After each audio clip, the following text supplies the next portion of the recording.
두 제자가 엠마오로 내려갈 때 예수님께서, 선생님께서 죽는데, 아니 그 당시에 로마 시민도 그런 십자가 형틀에다가 사형시키지 않습니다. 너무 고통스럽고 너무 잔인하기 때문에 그는 노예나 종들이나 죽이는 거예요. 강도나 아주 흉악범들이나 죽이는 그런 십자가 틀에 어떻게 메시아라고 하는 분이, 하나님의 아들이라는 분이, 선지자 랍비라는 분이 저렇게 죽을까. 두 제자는 엠마오로 내려가면서 아주 고민을 하고 절망, 패닉 상태에서 갑니다. 지난번에 말씀의 제목이 뭐예요? 시작? 그리고 말이 없었더라. 절망에서 희망으로. 오늘의 제목은 희망에서 사명으로. 절망하는 사람이 다시 희망을 가질 수 있으려면 예수님을 만나야 됩니다. 술 한잔 먹고 등산이나 하고 낚시를 다니고 뭐 레포츠 하고 레저 하고 하는 것은 잠시뿐입니다. 주님을 만나야 합니다. 주님이 찾아갔습니다. 그들과 동행하면서 성경을 풀어줬습니다. 그도 몰랐어요. 너무 절망하고 너무 트라우마가 너무 패닉 상태에서 너무 멘붕에 빠져가지고 주님이 옆에 있어도 몰랐고 말할 때도 몰랐어요. 해가 졌습니다. 자기 고향 땅에 다 왔습니다. 예수님께서 더 가시려고 하니까 우리 집에 유합시다. 그래서 들어갔어요. 떡을 떼는데 주님이 잠깐 기도하시는데 저분이 주님이신가? 주님이시네. 그런데 주님이 싹 사라졌어요. 두 사람이 뭐라 그러냐면, 그러면 그렇지, 아까 우리 저 길바닥에서 우리 예수님께서 우리에게 말씀을 주실 때 그때 알아봤어야 되는데 그때 우리 마음 뜨거웠지, 그지? 그때 막 흥분 안 되더라. 뜨거웠잖아. 주님이시구나. 그래서 그 밤에 14, 15km를 걸어서 자기 집까지 왔는데 그 밤에, 절망의 밤에는 눈이 뜨여지고 붉은 대낮에는 눈이 감겨지고, 그 밤에 주님을 만난 감격으로 다시 일어나서 그 왔던 길로 돌이켜서 예루살렘으로 뛰어들어갔습니다. 단숨에 둘이서 허헉대면서 갔겠죠. 뭐 KTX가 있는 것도 아니고 뭐. 그래 갔더니 거기에 제자들이 모여서 예수님 부활하셨다고 막 흥분. 우리도 봤다고, 우리도 주님을 만나서요. 여러분, 절망에서 희망으로 바뀐 사람들의 모임, 그것이 교회고 그것이 목장입니다. 거기는 간증이 있어야 되고, 주님을 만난 감사가 있어야 되고, 주님을 만난 흔적이 있어야 되고, 그런 거 나누는 시간입니다. 거기서 그렇게 하고 끝나면 안 되는 거죠. 그래서 희망에서 사명으로, 그 희망에서 사명으로 가도록 하기 위해서 예수님이 나타나 주신 거지. 그리고 있는 데에 36절에 이 말을 할 때에, 그렇게 시작해요. 이 말을 할 때에 무슨 말? 앞에 35절, 두 사람도 길에서 된 일과 예수께서 떡을 떼심으로 자기들에게 알려주신 것을 말하더라. 그런 말을 할 때에 예수께서 친히 그들 가운데 서서 이르시되 너에게 평강이 있을지어다. 그리고 나타나셨습니다. 여러분, 왜 사십니까? 왜 사는지 생각 안 해보고 샀습니까? 그냥 죽지 못해서 삽니다. 태어날 때는 살죠 뭐. 왜 삽니까? 우리는 어디로부터 와서 무엇을 위해 살다가 어디로 가는 것입니까? 이 문제를 해결할 수가 없어서 많은 종교인들이 생겼고 철학이 생겼고 지식인들이 번민하고 고민하는 끝에 답을 못 얻었어요. 답은 예수님이 답이 있습니다. 내가 곧 길이요 진리요 생명이니 나로 말미암지 않고는 아버지께로 올 자가 없느니라. 우리는 부모라고 하는 대리자를 통해서 이 땅에 태어났고, 어디서부터 왔냐? 하나님의 계획 가운데에서 하나님으로부터 왔어. 무엇을 위해다가 사느냐? 무엇을 위해 살까요? 직장 다니고 공부하고 사업하고 돈 벌고 결혼하고 애들 키우고 허둥대고 그냥 막 살다 보니까 벌써 나이가 이렇게 돼버렸고, 우리가 무엇을 위해서 삽니까? 무엇을 위해서 사느냐고 누구한테 물어야 됩니까? 좀 대답 좀 해봐요. 아니, 내가 무엇을 위해 살아야 됩니까? 라고 누구한테 물어야 됩니까? 나를 만드신 분에게. 가끔 제가 왜 내가 이 세상에 태어났을까? 내가 만약에 태어나지 않았으면 나는 어떻게 됐을까? 내가 죽으면 영원토록 나라는 존재가 없어지는데 정말 영원토록 영원토록. 그런 생각 안 해봤어요? 비가 부슬부슬 오는 날 새벽 2시에 잠이 깨면 뒤치럭거리면서 나는 왜 왔을까? 나는 무엇을 위해 살다가 어디로 가는 걸까? 답을 얻으셨나요? 그러면 누구한테 물어야 되냐면 내가 태어나도록 섭리하신 하나님께 물어봐야 돼. 하나님, 내가 뭘 위해서 살아야 됩니까? 내가 왜 사는 겁니까? 주님께서 답변하십니다. 주님께서도 왜 이 땅에 오셨느냐? 주님은 무엇을 위해서 사셨는가? 주님은 어디를 가시는가? 주님은 인간을 구원하시기 위해서 이 땅에 오셨고, 그 구원이 간단하지 않아서 인생의 고행을 거쳐가면서 제자들을 12명을 키워서 당신 가시고 이 세상을 그 제자들에게 맡기려고 3년 반 동안 사람을 키웠고, 그리고 당신 죽으시고 부활하시고 떠나시고 약속하신 성령을 보내시고 당신 하나님의 보좌로 가버렸습니다. 성령 받은 교회 공동체가 모여서 그때부터 예배를 드리기 시작했고, 허다한 사람들이 나가서 사람을 살려내는 일이 여기까지 와 있습니다. 주님은 마태복음에서 너희는 가서 모든 족속으로 제자를 삼아라. 마가복음 16장에서는 만민에게 복음을 증거하라. 오늘 누가복음에서는 마지막에 48절 시작. 너희는 이 모든 일에 증인이라. 누가복음 다음에 뭐죠? 요한복음 21장에는 베드로에게 내 양을 먹여라, 내 어린 양을 먹여라, 내 어린 양을 쳐라. 사명이지. 사도행전 1장에서 승천하십니다. 약속하신 성령을 약속하시고 당신 승천하십니다. 승천하시기 직전에 사도행전 1장 8절에 오직 성령이 너에게 임하시면 너희가 권능을 받고 예루살렘과 온 유다와 사마리아와 땅끝까지 이르러 내 증인이 되라. 우리가 무엇을 위해서 한다? 증인, 제자 삼기, 양을 먹이고 영원 구원의 제자 삼기 위해서. 우리의 모든 초점이 사람 살리는 거예요. 다양하게 아프리카, 인도네시아, 필리핀, 중국, 한국, 전 세계 크리스천들이 왜 사냐? 전 세계 사람들이, 세계의 모든 백성들이 하나님 앞에 돌아오기를 주님이 원하셔서 그 일을 감당하도록. 믿습니까? 민다나오 섬에 우리 한나와 선교, 우리가 후원하는 선교사가 있는데 지금 안전하다고 그러는데 거기 막 난리가 났어요. 자카르타에 테러가 일어나는데 이번에 가정교회 컨퍼런스에 갔더니 자카르타 소만교회에 내가 2번째 집회 갔는데 3번째 목사님 또 오셔야 됩니다. 가지. 갈게. 우리는 왜 삽니까? 복음을 증거하고 사람 살리기 위해서. 믿습니까? 그것뿐이에요. 그러다가 죽으면 하나님의 나라 영원한 세계에 들어가서 삽니다. 그렇게 그 일, 그 하나님의 나라의 일, 그 사명, 희망에서 사명으로 나아갈 때 우리가 준비해야 될 게 있어요. 그 첫째가 뭐냐? 평안해야 일할 수 있습니다. 평안해야 사명을 감당할 수 있습니다. 그래서 예수님께서는 36절에 이 말을 할 때 예수께서 친히 그들 가운데 서서 이르시되 너희에게 평강이 있을지어다. 요한복음의 20장 말씀에는 예수님께서 제자들 10명이 마가의 다락방에서 무서워 떨고 있을 때 문을 잠가놨는데 문도 열지 않냐시고 부활하신 실체 되시는 그분이 쑥 들으셔서 첫 마디가 뭐였습니까? 너희들이 3년 반 동안 내가 훈련시켰고 수많은 기적을 보여줬고 근데 어떻게 이럴 수가 있냐? 나 십자가 질 때 니들 다 어디 갔냐? 가면서 도망 어디 갔냐? 도망. 이 도망은 얼마나 멀리 도망갔길래 아주 여기도 없냐? 베드로, 그럴 수 있냐? 나 그 대제사장의 뜰에서 그 불법 재판는 밤에 그 맘에 너 3번이나 나를 부정한다고. 내 그러지 않더냐? 너 3번 부정했잖아. 어떻게 너희들 이래가지고 세상 살리겠냐? 라는 말이 틀린 말은 아니지만 두려워 떠는 제자들에게 그런 말이 가당치도 않기에 주님은 첫 마디가 뭐였냐? 평강이 그대들에게 있을지어다. 믿습니까?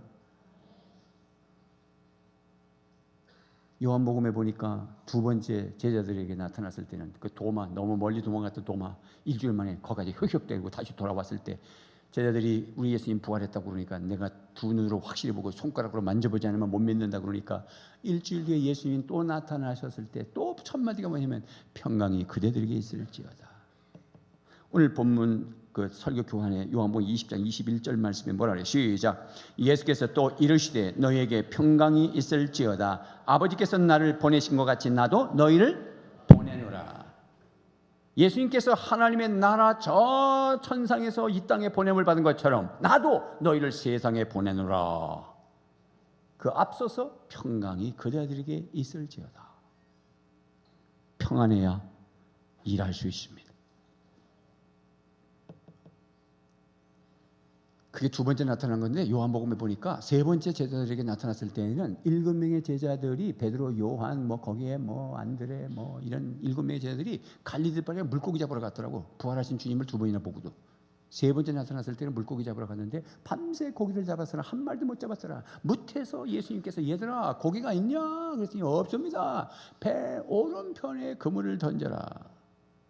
그렇게 말할 때도 예수님인지 모르고 던졌어요. 아침에 산책 나오는 어떤 고마운 분이 한 번만 더 던져보라 하니까 애다 모르겠다. 밤새 고기를 잡았으나 한 마리도 못 잡았지만 한 번 더 던져보자. 그랬더니 탁 잡혔어. 그래서 사도 요한이 이런 일이 또 있었는데 이거 주님이 아니신가? 안개를 거치는 데서 보니까 주님이시다. 그러니까 베드로가 겉옷을 벗고 있다가 겉옷을 입고 물속으로 뛰어내리더라. 아니 또 잘 있다가 또 물속으로 들어가는 사람이 또 옷을 입고 뛰어들어가는 거예요. 그만큼 베드로가 고민이 많은 거예요. 우리 주님 어떻게 만나? 그래서 고기를 세어보니까 153마리더라. 무태와 보니 예수님께서는 불을 펴놓으시고 석쇠에다가 고기를 굽고 생선을 굽고 기다리시더라. 조반을 다 먹인 다음에 예수님께서 베드로에게 네가 나를 사랑하냐? 예, 주님 사랑합니다. 내 양을 먹여라. 왜 본질적인 양을 먹이라고 하는 일을 말씀하시기 전에 그렇게 전날 저녁부터 무태서 기다리시고 그들에게 말씀을 걸고 그 다음에 오른편에 던져라. 그물에 많이 던져져서 걸리게 만들어주고 무태 왔으니까 불을 쬐어주고 왜 생선을 구워주고 왜 밥을 먹이고 그렇게 작업을 했느냐? 치료받아야 일할 수 있기 때문에. 나가서 일을 하는데 상처가 있는 사람들은 복음도 주지만 상처도 줘요. 일은 잘하는데 상처를 줘요. 부엌에서 상처 주고 카페에서 상처 주고 주일학교에서 상처 주고 찬양대에서 상처 주고 그 사람이 나빠서가 아니에요. 상처받아서 그래요. 쓴 뿌리가 있어서 그래요. 그러려면 일하려면 stop. 먼저 치유받아야 일할 수 있습니다. 평강해야 일할 수 있습니다. 골로새 3장 15절 말씀에 그리스도의 평강이 너희 마음을 주장하게 하라. 네 마음에 쓴 뿌리와 네 마음에 평안이 없고 불편하고 그리고 화가 나고 분노가 조절되지 않는 상태에서는 일하면 다른 사람에게 독이 흘러가고 다른 사람의 마음을 아프게 하니까 네 마음을 누가 주장해야 되냐면 그리스도의 평화가 네 마음을 주장하게 하라. 넌 그게 다스림이 필요해. 너희는 평강을 위하여 한 몸으로 부르심을 받았다. 교회는 평화로워야 된다. 교회는 주님의 몸이시기 때문에 한 몸으로 부름을 받았을 때 평화의 몸으로 부름을 받은 거야. 싸우지 말거라. 싸우려고는 조용히 해. 너 기도해야 되겠구나. 너 치유받아야 돼. 그리스도의 평강으로 네 마음을 주장해야 돼. 스탑. 말하지 마라. 기다리고 있어. 사람 상처 주지 마라. 그래야 감사가 나오는 것이다. 너희는 평강을 위하여 한 몸으로 부르심을 받았나니 너희는 또한 감사하는 자가 되라. 왜 목장에서 감사를 나눕니까? 훈련입니다. 그러면 어떻게 하면 그리스도의 평화가 내 마음을 주장할 수 있겠습니까? 어떻게 하면 좋을꼬? 어떻게 하면 이 내 마음 나도 몰라. 내 마음 이거 컨트롤이 안 돼. 이게 쓴풀이가 아직도 있어. 화딱지가 나. 그 인간만 보면 아주 그냥 죽을 것 같아. 그거 어떻게 다스려야 되노? 어쩌면 좋을꼬? 따릅시다. 주님, 어찌하면 좋아요? 그렇게 기도하면 돼.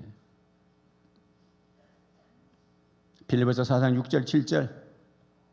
아무것도 염려하지 마라. 아무것도 염려하지 말고 모든 일을 오직 방법이 하나뿐이야. 오직 기도와 간구로 하고 여러분이 바라는 것을 감사한 마음으로 하나님께 알아주십시오. 감사로 녹여서 한번 기도해봐. 원망하고 불평하고 그러면 광야가 자꾸 앞으로 있으니까 사람 붙잡고 원망 불평하고 비판하고 그래봐야 네 그런 거야. 네 누워서 침 뱉기야. 네 광야가 또 10년짜리인데 또 38년 늘겠다 너 그러다가. 그러지 말고 하나님 앞에 기도해라. 그리하면 사람들이 헤아리고 사람들이 비판하는 그것을 뛰어넘는 하나님의 평화가 여러분의 마음과 생각을 그리스도 예수 안에서 지켜주시리라. 여러분들 그런 거 느끼셨어요? 집안에 무슨 위기가, 아이가 교통사고 났다는 소식을 딱 들었는데 딴 데 같으면 그냥 절도할 건데 왜 그렇게 마음이 담대하고 어디에 아프니, 어디에 병원에 있니, 몇 시에 그러니, 이런 거 다른 때는 그런 게 막 정신이 없는데 침착해지는 이유가 뭐죠? 그리스도의 평강이 나를 붙잡고 있기 때문에 그래요. 교통사고 나가지고 그냥 확 맞춰 어리없고 막 교회 그저 차는 완전히 다 폐차 처분을 하는데 사람은 정신을 똑바로 차리고 기어 나온다. 툭툭 들어와. 이거 마음의 평화가 어디서 오냐? 그리스도의 평화가 나를 잡아주기 때문에 평소에 기도하십시오. 하나님 앞에 간구하십시오. 그러면 주님의 평화가 여러분을 잡아주십니다. 두 번째, 일하기 전에 확신이 있어야 일할 수 있다. 뭐 있어야? 확신이 뭐예요? 확실한 신앙의 준말이야. 확실한 믿음이 있어야 된다. 오늘 본문 38절에 예수께서 이를 때 어찌하여 두려워하며 어찌하여 마음에 의심이 일어나느냐. 그래가지고는 안 된다. 어떻게 자꾸 의심이 일어나냐. 내가 영이라니, 내가 귀신이라니. 37절에 그들이 놀라고 무서워하여 그 보는 것을 영으로 생각. 놀라고 무서워. 이거 왜 그래? 마음이 진정이 안 돼서 그래요. 잘 놀래는 사람들 회개하시기 바랍니다. 어머야 깜짝이야. 뭘 사람 보고 그렇게 놀래노? 자라보고 놀란 가슴 소뚜껑 보고 놀란다. 아니 자라보고 놀랐는데 왜 소뚜껑 보고 비슷하게 생겨가지고 소뚜껑 움직이지도 않는데 그러면 냄비 뚜껑 보고 놀래고 양은 양재기 뚜껑 보고 놀래고 가마솥 뚜껑은 더 큰데 큰일 났네. 졸도하게 생겼네. 트라우마가 있어서 그래. 상처의 흔적이 있어서 그래. 이 제자들이 이렇게 그냥 정신없는 사람들 가지고 어떻게 세상 살리라 세상에 나가겠노. 그러니 평강이 먼저 있어야 되겠고 두 번째는 뭐냐면 확신이 있어야 되는데 어떻게 그렇게 불안하냐. 예수께서 이르시되 38절에 어찌하여 두려워하며 어찌하여 마음에 의심이 일어나느냐. 내 손과 발을 보고 나인 줄 알라. 또 나를 만져봐라. 영은 살과 뼈가 없어된 너희 보는 바와 같이 나는 있느니라. 여러분 우리가 죽으면 천국 가죠? 오늘 죽어도 다 천국 갈 확신이 있어요? 영전 모임에 세례 받으러만 오는 거 아니야. 그냥 한 번씩 들어와요. 신청해가지고. 부끄러운 거 아니야. 뭐 부끄러워? 그래서 일부러 VIP 숫자에 관계없이 목자 목녀 또 이 사람을 전도한 사람 다 같이 들어오게 해요. 요즘 내가 예수 믿었으면 천국 가는데 내는 속사람 영혼이 있고 겉사람 육이 있는데 천국 갈 때는 영혼 속사람이 천국 가는 거예요. 겉사람은 화장을 시키든지 바깥에 그냥 매장을 시키든지 그냥 배에 빠져가지고 물고기 밥이든지 썩은 분들 아무것도 없어. 그래도 예수님이 재림하시는 날 세상 말세가 다 왔을 때 부활해. 그 부활의 몸은 어떤 몸일까? 오늘 예수님의 몸에.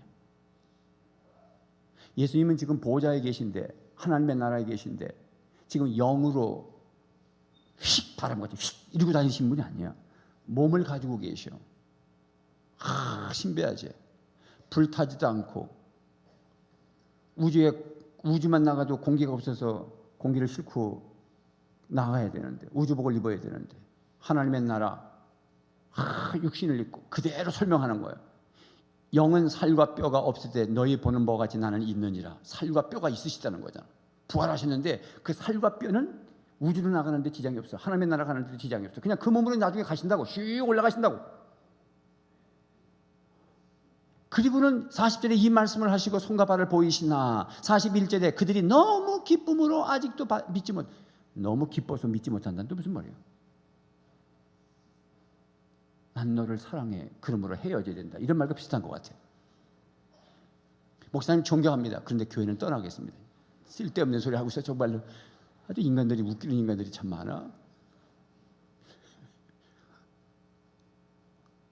너무 기쁨으로 아직도 믿지 못하고 지금 정신이 없다 이거야. 이 사람들이 놀랍게 여길 때, 이러시되 여기 무슨 먹을 것 있느냐? 여러분, 뼈와 살이 있는데 완전 부활체거든. 그러면 지금 일단 우선 신비로운 것은 하늘에 사시는 분이야. 이제 그분은 그냥 또 변화해서 올라가는 거 아니야. 그 몸으로 그냥 가셨고 그 몸으로 다시 올 거야. 신비한 그 몸 가지고 땅의 사람들, 화장실 갔다 왔다 갔다 하는 이 땅의 사람들하고 대화가 된다는 거. 주님은 지금도 우리와 소통할 수 있다는 거. 어떻게 이렇게 아멘을 안 하시는 거예요? 주님은 지금도 살아계시다는 거. 할렐루야. 재림하지 않으셨기 때문에 성령으로 오셨고, 그 성령님은 주님이 보내셔 오셨기 때문에 주님의 허락을 받고 100% 말씀을 우리에게 다 하신다. 우리는 주님을 만난 데 성령 안에서 말씀을 누리는 것이다. 할렐루야. 그런데 떡을 가져와 봐라. 하도 안 믿으니까 떡을 가져와 봐라. 그래서 드셨어. 그리고 화장실 가면 큰일 나는 거야. 완전 소화가 돼야 되는 거야. 이게 하나님의 나라야. 신비함을 지금 보여주는 거예요. 이런 확신을 가져야 나가서 순교하지. 이런 믿음이 있어야 내 목숨을 바치고 인생을 걸지. 할렐루야. 주님이 왜 이런 작업을 하시는 줄 아시오? 확신하라는 거. 확신해라. 응? 여기 무슨 먹을 것이 있느냐 하시니 42에 이에 구운 생선을 한 토막 드리니 받으사 그 앞에서 잡수시더라. 주님은 지금도 우리와 함께 하십니다. 믿습니까? 주님은 여러분들을 사랑하십니다. 아멘 하는 분들만 사랑하십니다. 아까 아멘 하는 사람들만 사랑하십니다.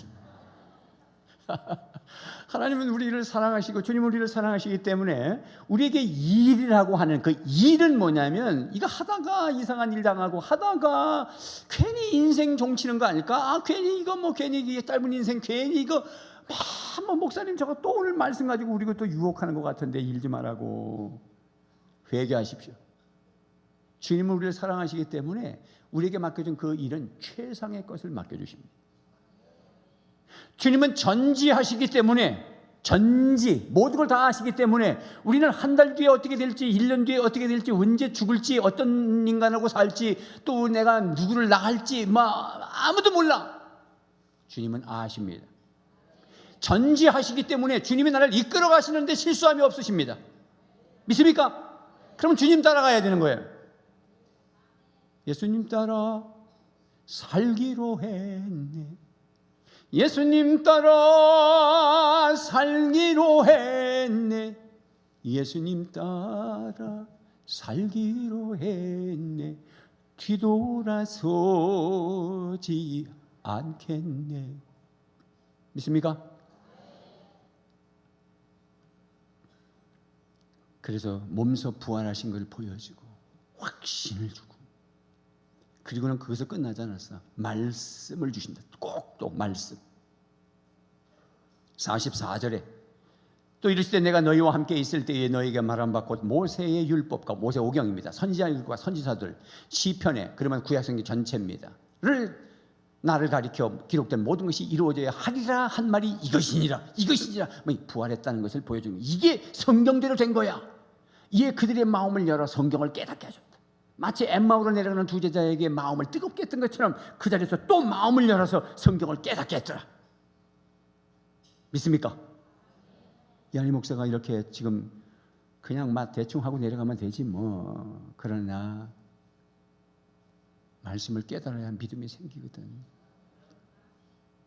마음을 열어서 성경을 깨닫게 하시고 또 이르시되 이같이 그리스도가 고난을 받고 제3일에 죽은 자 가운데서 살아날 것과 또 그의 이름으로 죄사함을 받게 하는 회개가 예루살렘에서 시작하여 모든 족속에게 전파될 것이 기록되었나니 너희는 이 일의 증인이라. 모든 족속이 주님의 머릿속에 있으시다면 내가 우리 식구에서 끝나는 것이 아니라 내 아파트에서 끝나는 것이 아니라 내 민족에서 끝나는 것이 아니라 우리의 생각은 열방까지도 다 생각하면서 기도하셔야 됩니다. 믿습니까? 기도하는데 뭐 세금 나오나? 주여 열방을 주옵소서. 이 할머니들은 열방 달라고 해도 안 줘. 다 살았던데. 그런 게 아니라는 거야. 할머니, 할아버지에게도 환상이 오고 꿈을 주고 젊은이에게도 성령의 기름 부심으로 환상을 보고 꿈을 주고 이 동일한 비전을 가지고 기도하시면 세계를 여러분들이 지금 쓰시는 거예요. 세계를 넘나드는 거예요. 그리고 선교 헌금을 하고 그러면 그것도 세계를 넘나드시는 거예요. 믿습니까? 우리 모두가 세계를 주님 앞으로 돌리는데 비전을 가져야 되는데 그런 말씀이 벌써 기록되어 있으니 이 일이 증인이다. 이런 말씀을 들을 때 우리 속에 믿음이 와야 일할 수 있다.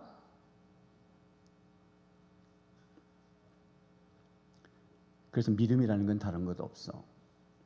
들으면 믿음이 생겨. 뭐 하면? 들으면. 탑마트에 도마도 한 상자가 17,000원. 이 마트에 똑같은 동일한 꿀 도마도 한 상자에 21,000원. 이 마트에 절대 안 간다. 탑마트로 간다. 조금 멀어도 그쪽으로 간다. 왜? 들어서 믿음이 생겼어. 그거는 도마도가 썩는 날 그 믿음은 썩어버립니다. 영원히 변질하지 않는 믿음은 그리스도의 말씀을 듣는 것입니다. 그건 썩지 않습니다. 세상 천지가 다 변해도 하나님의 말씀은 1.1획도 없어지지 않냐고 다 이루리라. 뭘 붙잡겠습니까? 그 말씀 붙잡아야지. 로마서 10장 17절에 그러므로 믿음은 들음에서 생기고 들음은 그리스도의 말씀을 해서 비롯됩니다. 기생 라합을 아시죠? 라합은 불쌍한 여자예요. 왜? 앞에 기생이라고 늘 붙어 다니니까. 그래 왜 기생 짓을 했노? 근데 그 기생 라합이 예수님의 마태복음 1장에 보면 예수님의 그 구속사적인 족보 안에 기생 라합이 들어있어요. 여러분의 족보에 저 증조 할머니가 기생이었다, 창녀였다 그러면 족보 얘기 안 할 거예요. 부끄러워서 안 할 거예요.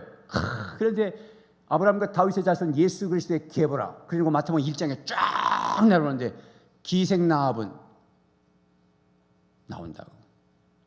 기생 라합이 왜 구속사에 들어 있습니까? 왜 아까 세핑 요한나 세핑이라는 여자가 미혼모였는데 하나님의 나라 구속사에 헌신하고 나의 비전은 성공이 아니라 섬김입니다. 그리고 하나님의 나라 갔듯이 기생 라합이 하나님의 나라의 구속사에 들어있는 이유가 뭐죠? 여호수아에 보니까 여호수아서에 보면 여호수아가 이제 모세로부터 바톤을 이어서 이스라엘 백성들을 끌고 가나안 땅 요단강 동편에서 신명기 모세의 설교를 듣고 모세는 드보산에서 죽고 여호수아가 나를 따라와 그리고서 요단강을 건너갑니다. 법궤가 앞에 가고 요단강이 밀 추수할 때는 범람했는데 법궤를 맨 제사장들이 발을 탁 담그니까 요단강이 그것도 갈라지네. 홍해만 갈라지는 게 아니오. 하나님의 말씀의 법도에 따라서. 그래서 들어간다고. 그렇게 들어가기 전에 두 정탐꾼을 여리고성으로 보냈어. 전략을 짜기 위해서. 그래서 여리고성에 숨어 들어갔는데 이게 발각이 돼버렸네. 그래가지고 여리고성 안에 있는 군사를 풀어가지고 잡으라는 것입니다. 그래서 도망간 게 기생 라합의 술집으로 도망갔네. 기생 라합이 딱 보니까 키가 짤짤막하고 수염이 있고 말씨가 이상한 사람들이 왔단 말이지. 누구시여? 우리는 여호와 하나님을 믿는 사람들입니다. 그래서 숨겨줬어요. 그랬더니 군사들이 막 시끄러운 소리가 들리지만 자기 집으로 팍 들더만 여기 두 놈이 들어간 걸 봤는데 빨리 들어온 거 맞아요. 근데 저울로 쳤어요. 3세 안에다 집어넣고 거짓말을 해서 살렸습니다. 걸리면 죽습니다. 걸리면 기생 라합은 뿐만 아니라 3대 멸족입니다. 근데 왜 그렇게 위험한 짓을 했습니까? 너희들이 아무리 설쳐도 내 소문 들어보니까 이 하나님만이 상천하지의 하나님이시고 내 비록 기생이지만 내 이 약속을 믿고 나도 구속받은 하나님의 백성이 되고 싶어하는 열망이 있었기 때문에 목숨을 건 것입니다. 천국의 비유에서 밭에 진주를 발견하니까 모든 걸 팔아가지고 진주를 산다는 얘기가 뭐죠? 목숨 걸고 하나님의 나라를 붙잡겠다는 것입니다. 무슨 소문 들었느냐? 홍해를 육지같이 건넜다는 소식을 들었고 그 다음에 요단강 동편에서 아모리 족속 시온 왕을 죽이고 바산 왕 옥을 쳤다더라. 바산국은 보통 평균 키가 2m 30이야. 골리앗 같은 사람들. 바산 왕 옥은 침대를 놓는데 나무 침대는 금방 우거져. 그래서 철 침대를 썼어. 철 침대 폭이 1.8m, 기장이 4.1m야. 이 사람들이 이스라엘 백성들이 홍해를 건너고 그 다음에 모든 족수를 진멸하고 모압 평지까지 와서 진멸할 때 이 바산 왕 옥이 오금이 떨었어. 다 떨었는데 기생 나함만은 가슴에 불이 타는 거야. 그 하나님을 내가 믿어야지. 그래서 여호수아서 2장 11절 말씀에 이렇게 고백합니다. 시작. 우리는 그 말을 듣고 간담이 선을 했고 당신들 때문에 정신을 잃고 말았습니다. 위로는 하늘에서 아래는 땅 위에서 과연 주 당신들의 하나님만이 참 하나님이십니다. 당신들이 다시 쳐들어왔을 때 나와 우리 가족들을 살려야 됩니다. 그 사인을 내가 사랑방에서 붉은 밧줄을 내려놓겠습니다. 그 언약의 편, 십자가의 표징. 여러분에게는 십자가가 있습니까? 여러분들은 하나님의 종들을 섬기십니까? 여러분들은 하나님의 종과 동역합니까? 여러분들은 하나님의 종을 보호합니까? 여러분들은 하나님의 종을 감춰줍니까? 여러분들에게는 붉은 줄이라는 복음이 확실합니까? 여러분이 기생이든 집안이 이상한 집안이든 아무 관계 없습니다. 구속사의 반열에 서는 데는 서세핑이든 기생 라합이든 시아버지하고 이상한 자한 다말이든 이방 여자 모압 여자 룻이든 아무 관계 없습니다. 괜히 팔자 타령하지 마십시오. 부모 핑계대지 마십시오. 여러분 속에 주님이 계신가 안 계신가 물으십시오. 구속사를 위해서 헌신할 마음이 있느냐 없느냐를 물으십시오. 히브리서 11장 31절 말씀에 시작. 믿음으로 기생 라합은 정탐꾼을 평안히 영접하였으므로 순종하지 아니하는 자와 함께 멸망하지 아니하였다. 확신이 있어야 일할 수 있습니다. 세 번째는 성령 받아야 일할 수 있습니다. 그 말은 바꿔 말하면 능력 받아야 일할 수 있습니다. 49절 말씀에 예수님께서 볼지어다 보아라 내가 내 아버지께서 약속하신 것을 너희에게 보내리니 성령을 보내신 것은 아버지 하나님이 약속하신 건데 거기서 받아서 예수님이 성령을 보내신다. 이 성령은 무슨 물건처럼 쓰였는데 성령 하나님이십니다. 성령님은 독자적으로 오지 아니하시고 아버지께서 약속하신 대로 예수님께서 보내셔서 오십니다. 그래서 그리스도의 영 또는 아버지께서 보냈으니까 하나님의 영 이렇게 표현하기도 합니다. 그런데 그 성령님을 위에서부터 내려오시는 위로부터 능력으로 입혀질 때까지 이 성에 머물라. 사도행전 1장 8절에서는 오직 성령이 너희에게 임하시면 너희가 권능을 받고 예루살렘과 온 유다와 사마리아와 땅 끝까지 이르러 내 증인이 되라. 아, 능력 받아야 되는 거구나. 바울 사도가 고린도 지역에 개척하러 갔을 때 고린도 지역은 지금 그리스 땅의 남부 항구 도시입니다. 바울이 빌립보 성으로 처음에 들어가서 자주장사 루디아를 만나서 빌립보의 가정교회가 이루어지고 그 다음에 데살로니가 내려가서 데살로니가의 사람들이 하나님의 말씀을 그러한가 하여 또 연구하고 말씀에 심취를 당하고 베레에 갔더니 베레에 귀신들이 있어서 말씀으로 그들을 안수하며 고쳐서 내려가고 그 다음에 아테네까지 내려왔더니 거기는 학자들이 바울을 놔놓고는 막 지적인 가지고서 논쟁을 하는데 바울이 딱 잘못해가지고 그들과 지적으로 토론을 하다가 결국은 아무도 구원하지 못했습니다. 그리고는 고린도 지역에 왔습니다.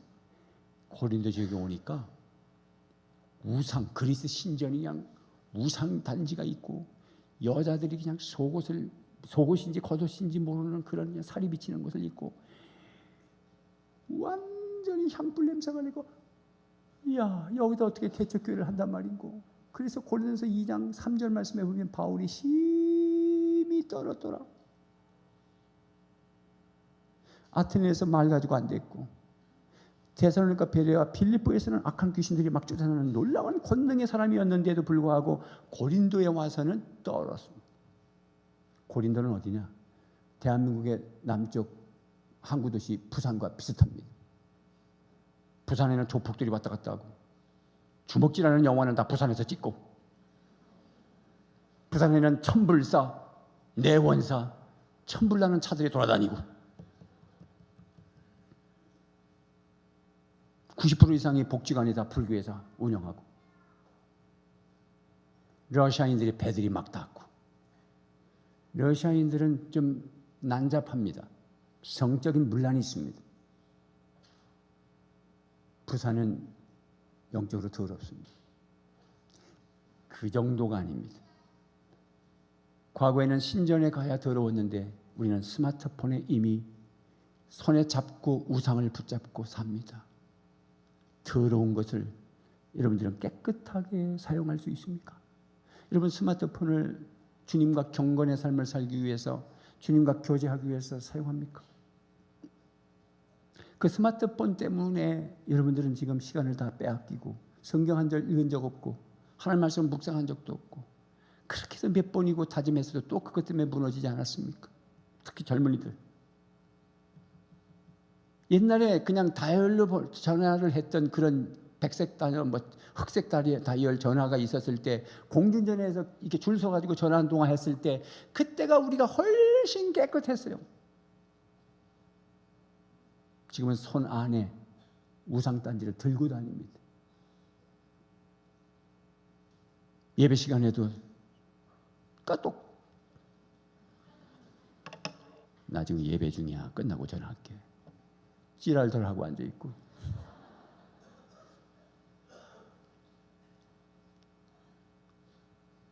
예배를 제대로 안 드려. 근데도 떨지도 않아. 왜 떠는 줄 아시오? 성령이 나타나지 않으면 안 된다. 그래서 고린도전서 2장 4절에 바울이 시작, 내 말과 나만 떠든다. 또 2부 때도 안 나오더만, 그러면 3부 때는 안 나오네. 시작, 내 말과 내 전도함이 설득력 있는 지혜의 말로 하지 아니하고 다만 성령의 나타나심과 능력으로 하여. 심히 떨었단 말이 3절이고 4절이 이어서 하는 말이야. 내가 심히 떨었노라. 내 말과 내 전도함이 사람 살리는 것이 설득력 있는 말솜씨가 되는 것이 아니라 성령의 나타나심과 능력으로 되어야 되는 거다. 여러분 자신을 이기고 거룩을 회복하고, 시험 치렀다면 1등이요, 시험 치렀다면 자격증 합격이요, 병원에서 검사하면 오케이 만사 오케이고 될 수 있으려면 성령 받으셔야 됩니다. 손에 잡혀서 만지는 것마다 되고, 떡방구 죽을 것이 되고, 들어가도 복을 받고 나오도 복을 내면 성령 받으셔야 됩니다. 왜 근데 안 떨어요? 왜 그렇게 살면서 안 떱니까?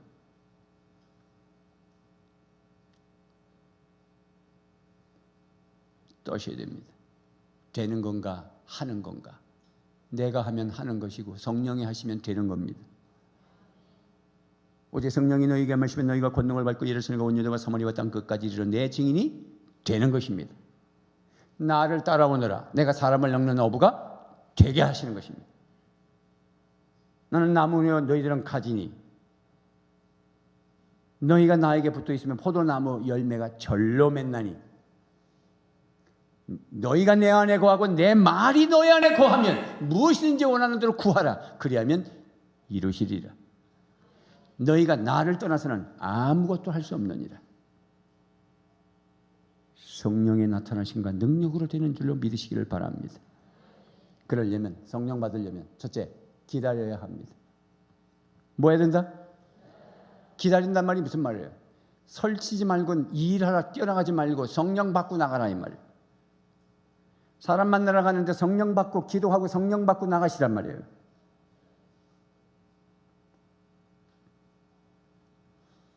볼지어다 내가 내 아버지께서 약속하신 것을 너희에게 보내리니 너희는 위로부터 능력을 입힐 때까지 이 성에 머물라.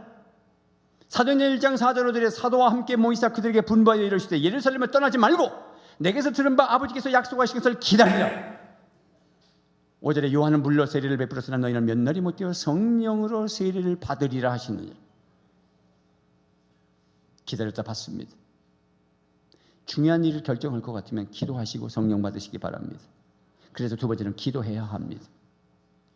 120명의 성도들이 오순절 다락방에 모여서 기도하고 오순절날 성령 받았습니다. 기도하십시오. 성령 받아야 됩니다. 성령 받은 사람은 사업도 되고요. 성령 받은 사람은 아까 시험 얘기했는데 시험도 잘 치러요. 믿음 좋은 사람이 실력도 있다. 성령을 받으십시오. 성령 받은 데 지장이 있는 것들을 절제하십시오. 자기를 경영하십시오.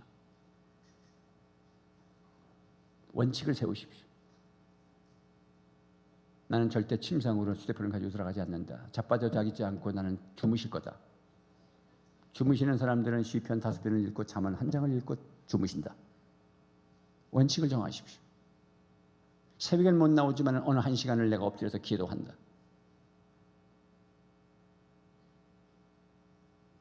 그 다음에 세 번째는 찬양하십시오.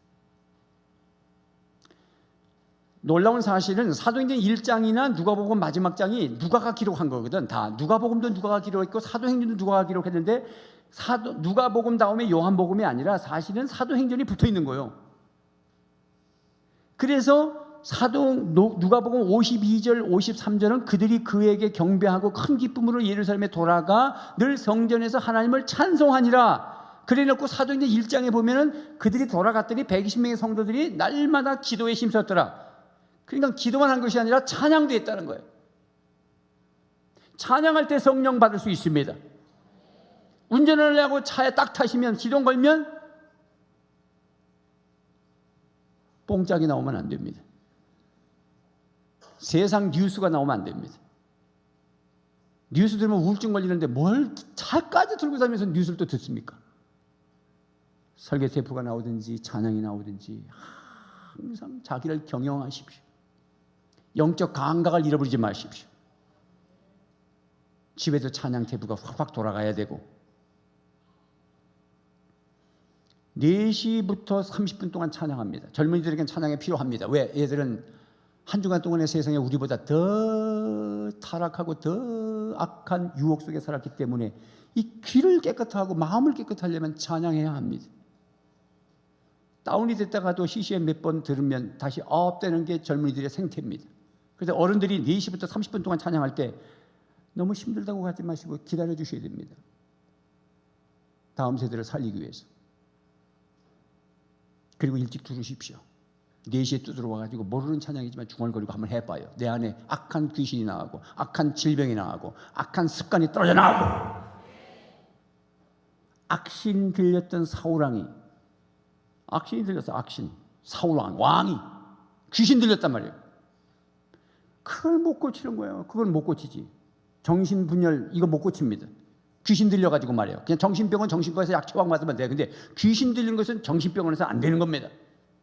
그건 어떻게 고치느냐? 성령이 역사하시면 귀신이 나살려라 하고 도망가게 돼 있어요. 그 중에 하나가 찬양하는 겁니다. 그래서 신하들이 전하 왜 그러냐? 아이고 시끄러워라. 나 정말 미치겠다. 잠도 못 자고 나 자꾸 헛게 보인다. 어쩌면 좋냐? 그러니까 전하 그래 빨리 말해라. 이새의 아들 다윗이 그래 내가 안다. 그 다윗을 부르다가 수금을 치게 하십시오. 그러면 낫는디야? 그래요. 그래서 다윗이 들어왔어요. 딱 앉아가지고 수금을 이 땅의 황함을 보소서 치니까 악신이 떠나버렸어. 사무엘상 16장 23절에 시작. 그리하여 하나님이 보내신 악한 영이 사울에게 내리면 다윗이 수금을 들고 와서 손으로 탔고 그때마다 사울에게 내린 악한 영이 떠났고 사울은 제정신이 들었다. 여러분 제정신이 들어야 됩니다. 제정신이 들려면 찬양을 회복하시기 바랍니다. 말씀을 맺겠습니다. 우리 일해야 됩니다. 희망만 가지고는 안 되는 거예요. 희망에서 어디로? 사명으로 나가야 됩니다.